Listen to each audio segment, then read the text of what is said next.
Bonjour et bienvenue dans ce nouvel épisode de Pilates sensoriel dédié à la pratique du Pilates chez les seniors. Avec le temps, le corps change, la souplesse diminue, l'équilibre peut devenir plus précaire et certaines douleurs peuvent s'installer.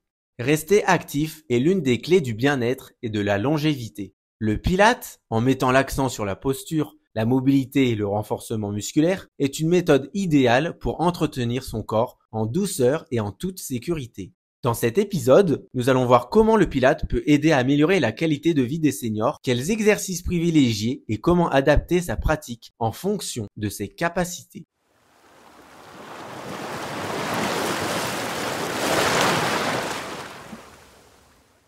« 30% des personnes de plus de 65 ans et jusqu'à 40% des plus de 80 ans chutent au moins une fois par an, avec un risque multiplié par 3 pour les personnes placées en institution.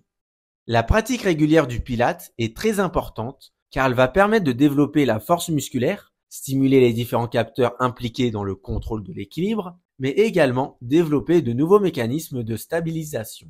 Ainsi, les bienfaits du Pilates seront d'améliorer l'équilibre et prévenir les chutes grâce à des exercices de stabilisation, maintenir la force musculaire et la mobilité articulaire, travailler la posture pour réduire les douleurs chroniques, et aussi améliorer la respiration et la coordination.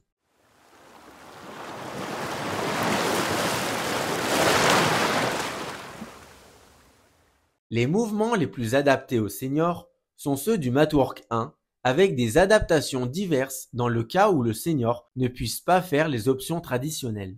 Par exemple, pour le mouvement de la centaine qui a pour objectif le renforcement de la chaîne antérieure et qui permet une meilleure coordination entre l'effort et les respirations, on rajoutera une variante en position assise et debout, mais également assis sur un ballon. Pour ce même mouvement, ces options permettent de travailler le contrôle de l'équilibre grâce aux adaptations debout ou assises avec le ballon et les blocs de proprioception, et donc de travailler le centre de gravité. Cela permet également de renforcer les fléchisseurs de hanches, utiles à la marche, tout comme dans la prévention des chutes. D'améliorer la posture vertébrale, la stabilité du bassin et l'action du périnée et du transverse.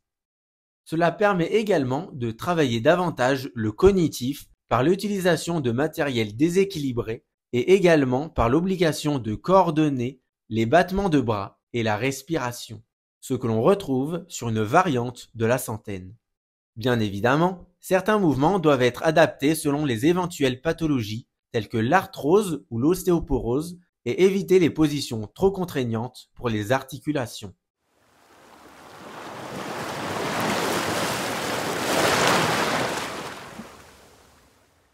Le Pilates permet aux seniors de rester actifs plus longtemps tout en réduisant les douleurs et en améliorant la qualité de vie au quotidien. L'essentiel est d'écouter son corps, de progresser à son rythme et d'adopter une approche sécurisée pour tirer le meilleur parti de chaque séance. Et je vous arrête tout de suite, il n'y a pas d'âge pour commencer et chaque petit effort compte. Le meilleur moment pour commencer est aujourd'hui. Et d'ailleurs, petite question, comment pourriez-vous adapter le Pilates à votre propre mode de vie et à vos besoins spécifiques ? Merci d'avoir écouté cet épisode. Si vous avez aimé, n'hésitez pas à partager et à me rejoindre dans cette pratique régulière du Pilates. Je vous remercie pour votre écoute et je vous souhaite une excellente pratique du Pilates, une excellente journée ou une excellente soirée.